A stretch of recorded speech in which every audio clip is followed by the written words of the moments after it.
la foulée de la conférence de presse du second trimestre 2023 donnée par la Fédération des promoteurs immobiliers, j'ai interrogé Norbert Fanchon, président du groupe Gambetta, sur sa vision de la crise que traverse actuellement le secteur de l'immobilier, entendu au sens large.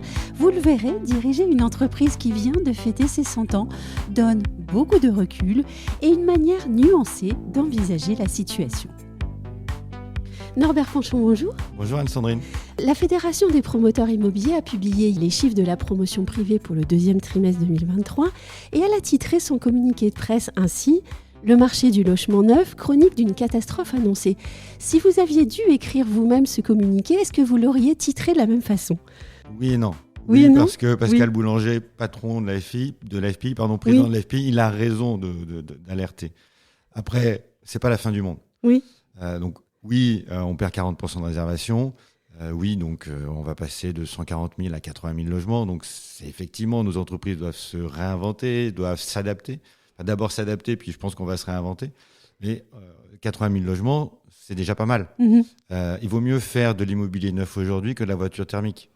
On a toujours construit en France, toujours fait du logement neuf. Même pendant le pire moment dans les années 90, on a toujours fait 60-70 000 logements. Donc, on va se réinventer. On a un marché qui est en train de baisser très rapidement, trop rapidement, mais c'est la vie. Pascal a raison d'alerter les pouvoirs publics là-dessus, parce que derrière, ça va être des problèmes économiques, des problèmes sociaux et des problèmes pour toutes les entreprises. Oui, et d'ailleurs, Pascal Boulanger rappelle quand même qu'il y aura 80 000 logements qui manqueront à l'appel cette année, qu'il y aura 4 milliards de recettes fiscales en moins pour l'État, et ça, c'est pas une information neutre. Et puis aussi 300 000 emplois qui manqueront en 2024-2025. Mais comment est-ce qu'on fait pour se réinventer quand, par exemple, on a un nouveau ministre du Logement dont on attend énormément. Il vient d'être nommé et au Congrès de l'UNIS, par exemple, il s'exprime et il donne quelques annonces ou il fait quelques interventions télévisées également. Et puis, clairement, il ne bluffe personne et il ne rassure pas non plus le secteur de l'immobilier. Qu'est-ce qui se passe du côté de nos gouvernements sur la question du logement, selon vous ? En fait, le sujet, il est encore plus vaste que les annonces de Pascal hier avec l'AFPI. C'est tout le marché de l'immobilier qui est en train de se casser. C'est 80 000 logements neufs, mais en fait, c'est 150 000 logements parce qu'il faut rajouter les logements HLM, il faut rajouter la maison individuelle. Et en fait, c'est 150 000 logements qu'on va perdre et c'est 10 milliards de TVA en moins pour l'État. Et puis en même temps, on a aussi les transactions qui sont en train de se casser la gueule, si vous me passez l'expression. Alors, les réseaux annoncent moins 15, moins 20%. Moi, je suis convaincu qu'on sera à moins 30%. Et quand on fait moins 30, c'est 400 000 transactions en moins. Et c'est aussi 10 milliards de droits de mutation en moins pour les collectivités locales. Oui. Donc en fait, on parle de 20 milliards, on ne parle pas de 4. Et donc c'est en ça où je pense que Pascal et tous les autres ont raison d'alerter le gouvernement, parce que 20 milliards de recettes fiscales en moins, c'est aussi moins de vivre ensemble, parce que cet argent-là, ça sert à faire de la collectivité, ça sert à investir pour le vivre ensemble. Effectivement, le ministre Vergrit n'est pas super rassurant. Commence à annoncer, commence à changer de discours. Alors, c'est très clair qu'il n'y aura plus de successeurs au dispositif Pinel sur l'investissement, mais il est en train de dire qu'on va revoir le PTZ, qu'ils vont l'améliorer. Alors derrière ces verbes, revoir, améliorer, j'ai hâte de voir vraiment les mesures, parce que pour le moment, on a plutôt tendance à le comprimer, à le compresser. Le budget est passé de 2 milliards à 600 millions. Donc est-ce que l'État va remettre de l'argent dans le PTZ, le prêt à taux zéro ? Moi, je pense que c'est la première des mesures à prendre. Après, le ministre nous dit qu'il faut faire revenir les investisseurs institutionnels dans le logement. Donc en fait, on enlève l'argent des particuliers pour les donner aux des institutionnels, où on incite les institutionnels, mais comment on fait, quoi ? Ils ne vont pas revenir tout seuls. Et la force d'action ne sera pas la même non plus. S'il n'y a pas d'argent, s'il n'y a pas de carotte. Alors, s'il n'y a pas de carotte, ça peut être le bâton. Mais qu'est-ce que peut être le bâton ? Monsieur Vergrit le ministre prend son poste. Un remaniement le 15 juillet ou 20 juillet, c'est pas forcément super facile. On le voit évoluer entre les entretiens d'Inoxea fin août et ses déclarations à l'UNIS. Il y a le congrès HLM début octobre. Par contre, il y a urgence. S'il attend effectivement ou s'il compte sur la décentralisation, parce qu'il parle beaucoup de décentralisation, ce qui peut être une très bonne chose, mais ça, on est sur des mesures très très long terme. Et puis on est sur des échéances électorales qui arrivent. Notre métier, c'est le temps long. Donc je me projette. Moi, 2026, c'est les élections municipales. 2027, c'est les présidentielles. Donc je pense s'il n'y a pas de mesures urgentes, on est parti sur un cycle déflationniste, de déflation pour le logement un peu long, c'est-à-dire 5 ans. Et quand on vous écoute, on comprend bien en fait cette distorsion entre des attentes de mesures rapides et fortes à très très court terme, et puis en fait un gouvernement qui voit plutôt à long terme en fait. oui, ou qui veut pas voir, ou Oui. qui veut pas voir le court terme, et donc Oui. qui fait du long terme. Là encore, qu'est-ce qu'on met derrière le mot décentralisation? Si on donne plus de pouvoir et plus de moyens aux maires, je pense que c'est une bonne chose. Si on leur donne que plus de pouvoir sans avoir les moyens, ça servira à rien. Donc derrière le discours, derrière la volonté politique, comment ça va se concrétiser? Je pense qu'on est tous en attente, que ce soit les acteurs de l'immobilier, tous les acteurs de l'immobilier, ou les élus locaux. Justement, vous êtes le président du groupe Gambetta. Il a fêté cette semaine ses 100 ans. Et il est véritablement intéressant de recueillir votre avis sur la situation actuelle, car l'entreprise que vous dirigez, elle est historique. Et en fait, des crises, elle en a vu passer. Quelques-unes. Quelle est la stratégie du groupe Gambetta pour dépasser la crise actuelle et s'adapter? Puisque là, on va se dire, on n'attend rien de personne. Comment est-ce qu'on fait quand on est président d'un groupe? C'est effectivement à peu près ça. On n'attend rien de personne à part de nous-mêmes. Oui. Parce que le fait d'avoir 100 ans, quand on rembobine un peu, ça veut dire qu'on a fait des métiers, et puis on les a arrêtés. Et puis on a fait de nouveaux métiers. Donc on a su changer. Et le changement, c'est pas facile, mais c'est un peu dans l'ADN. Moi, je pense que la vraie force de Gambetta, la vraie résilience des entreprises, et c'est ce qui va faire la différence, à mon avis, c'est à qui appartient l'argent. Nous, l'entreprise a 110, 120 millions de fonds propres. Et c'est notre argent. Parce que derrière, le groupe Gambetta, en fait, c'est une coopérative. Donc ça appartient à l'ensemble des salariés. Et donc cet argent qu'on dispose, on le dispose pour faire notre métier du business de l'immobilier, que ce soit du locatif social ou de l'accession à la propriété ou de la promotion privée. Et par contre, quand on doit aller chercher de l'argent sur les marchés, quand on doit se financer et que cet argent, vous le payez 10, 15%, ce n'est pas la même vie que quand c'est à vous. Oui. Et donc, ce que ça apprend d'être une entreprise ancienne, c'est qu'on a des ressources financières qu'on maîtrise. Et ça, c'est la première des grosses différences. Et ensuite? La deuxième, c'est qu'on va aller chercher les Français là où ils ont besoin. Ce que je vous disais, c'est que l'immobilier, c'est un vrai marché pérenne pour moi. Parce que c'est un marché de besoin. Les Français ont besoin de se loger. On a besoin d'accompagner la réindustrialisation. Je pense qu'on en parlera après. Et il faut qu'on donne du pouvoir d'achat aux Français. Et la meilleure façon de donner du pouvoir d'achat, c'est de pouvoir faire en sorte qu'ils bénéficient d'une TVA réduite. Donc, on va mettre en œuvre le maximum de programmes, le maximum de résidences, là où on peut les faire bénéficier d'une TVA à 5,5, donc ce qui s'appelle la location-accession, les quartiers prioritaires, ce qui s'appelle la dissociation du foncier et du bâti, les OFS-BRS. Donc, on va mettre le maximum, on va accélérer là-dessus pour redonner du pouvoir d'achat aux Français, pour redonner du pouvoir immobilier aux Français. Oui, donc en fait, on travaille aussi sur la manière, sur l'accession à la propriété et puis aussi sur la manière de consommer de l'immobilier. C'est clair, c'est le socle de l'accession, c'est la base et on a toujours fait ces logements-là. Après, la manière d'habiter que vous interrogez, alors on est beaucoup dans les théories, les Français sont dans l'usage et plus dans la propriété. C'est vrai et c'est faux, là encore. Les jeunes générations, elles sont dans l'usage pour leur résidence principale, mais elles sont déjà dans « je vais me constituer un patrimoine parce qu'à 40 ans, je vais être entier ». À 40 ans, j'ai arrêté de travailler, je vais vivre de mes appartements. C'est un vrai débat, moi j'y crois pas, mais ce qui m'intéresse, c'est qu'ils achètent de l'immobilier. Et donc c'est ça qui compte. Et pour acheter cet immobilier-là, comment on va faire ce nouveau locatif privé? Est-ce que sans loi fiscale? Donc ça, c'est l'interrogation qu'on a. On n'a pas toutes les clés, très objectivement, mais on sait que cet immobilier, il est plutôt dans les métropoles entre guillemets secondaires, c'est-à-dire des villes qui ne sont pas dans les 10 premières en France, parce qu'il y a encore des loyers intéressants, parce que les prix de l'immobilier donnent une bonne rentabilité. Et donc, on va aller aussi chercher ce nouveau mode de consommation de l'immobilier. Et on comprend aussi qu'il y a une certaine fracture dans la société au fond, parce que là, vous parlez par exemple des trentenaires qui vont aller trouver très intéressant la question de la tokenisation, par exemple. Et puis de l'autre côté, le français classique, on ne va pas dire le français moyen, mais acheter son pavillon, c'est encore très important. Oui. Oui, et entre effectivement... Il y a les travers de la communication, en fait, derrière. Entre les crypto-monnaies et le métaverse et le pavillon avec la petite barrière blanche et le chien dans le jardin, mais c'est la France. Oui. Après, la vraie France, aujourd'hui, elle est quand même plutôt dans le pavillon avec le jardin que dans la tokenisation. On n'en est pas là. Oui. Et même quand on regarde les mouvements mondiaux sur l'immobilier, la tokenisation, le métavers, c'était très à la mode il y a 2 ans avec des valeurs importantes. Et puis on voit maintenant que c'est des choses qui ont perdu 90% de leur valeur. Il y a des effets de mode. Après, il faut se méfier des effets de mode parce qu'il y a toujours le retour. Enfin, je crois que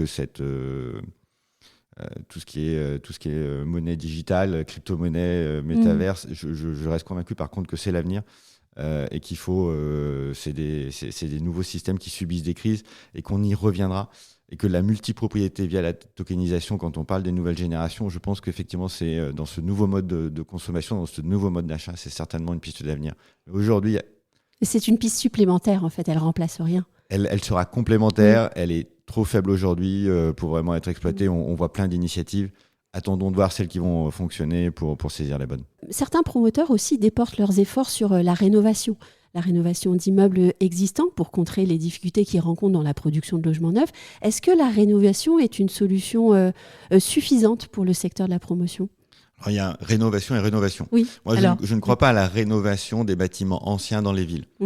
C'est trop compliqué, il y a le droit de la copropriété, les idées de surélévation, l'idée est excellente, la mise en œuvre, c'est quasiment impossible. Moi, je crois à la réhabilitation des quartiers commerciaux, des quartiers de bureaux. Quand on parlait de nouveaux modes de vie, le télétravail a modifié nos vies.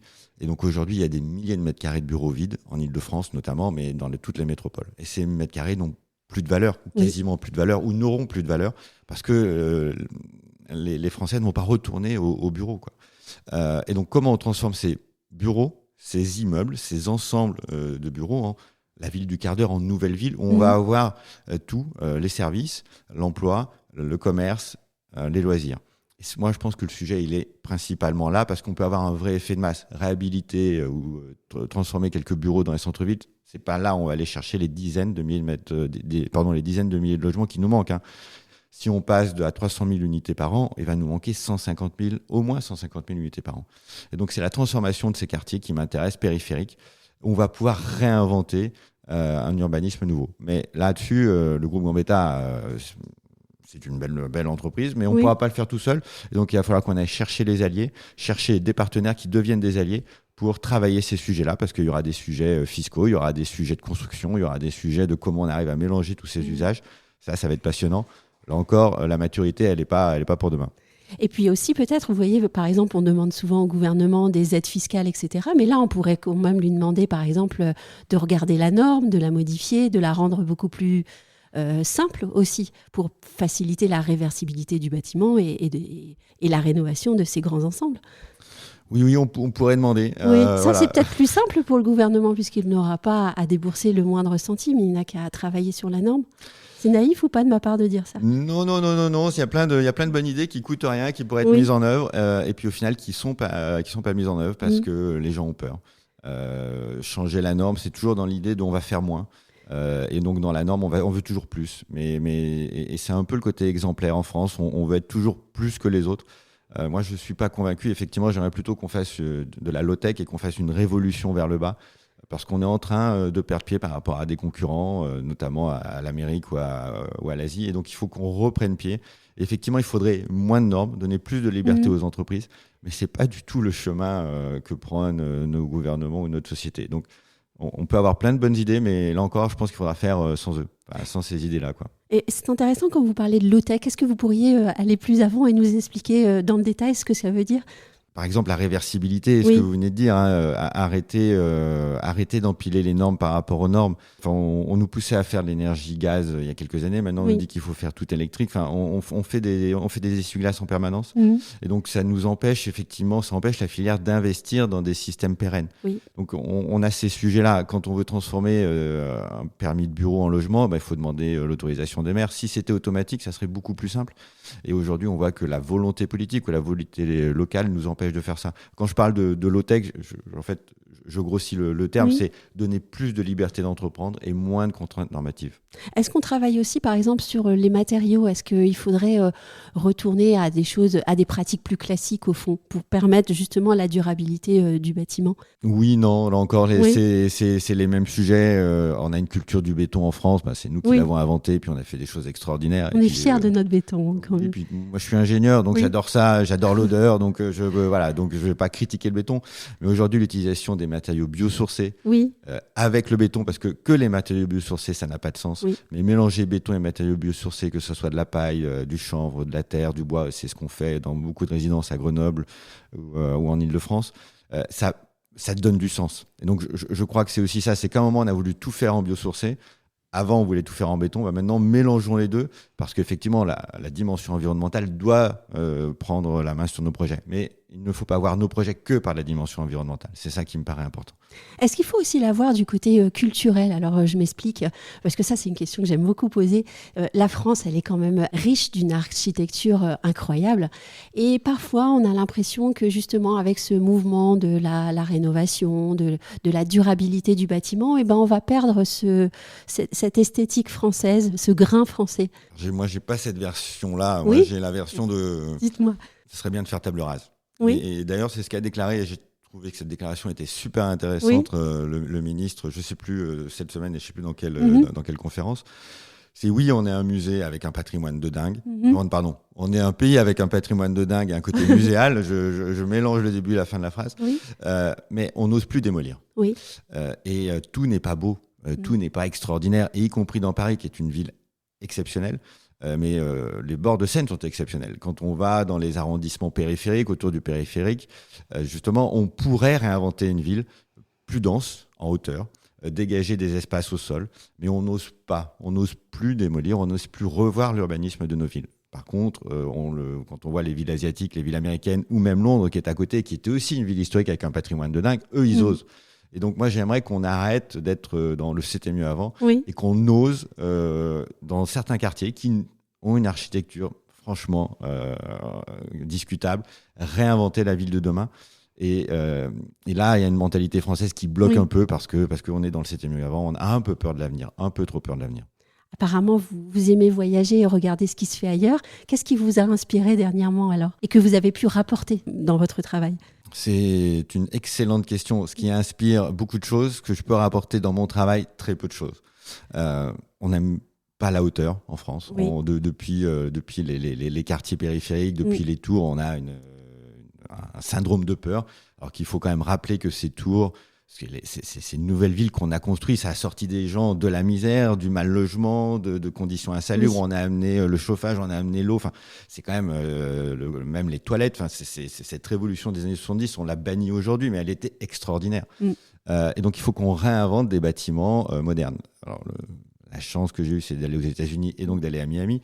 Et quand on voit qu'à Miami, on empile les tours de logement sur les tours de logement, on sait faire des tours de logement avec des balcons. On sait les faire dans des conditions climatiques quand même assez rudes pour ce qui est de la Floride.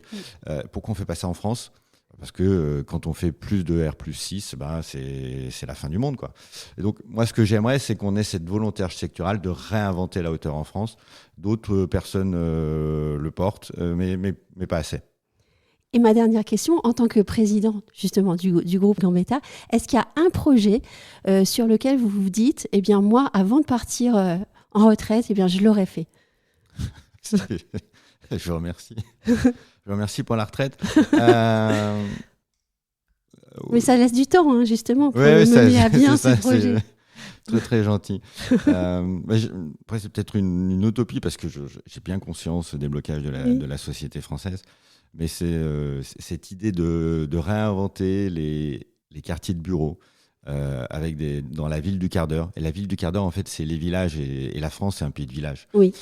Donc, moi, c'est ce que j'aime en France, c'est ces villages-là. Réinventer cet esprit village avec de la hauteur, avec de l'aménagement. J'aimerais un jour porter un projet comme ça. Après, je sais que c'est beaucoup de temps, beaucoup d'investissement. Et quand on fait tourner une entreprise, c'est d'abord le quotidien qui compte. Après, voilà, il faut avoir des rêves, vous avez raison. Est-ce que j'aurais fait ça avant ma retraite ? Je ne sais pas, peut-être que je serai encore administrateur quand ça aura lieu. Merci beaucoup Norbert Fanchon. Merci Anne-Sandrine.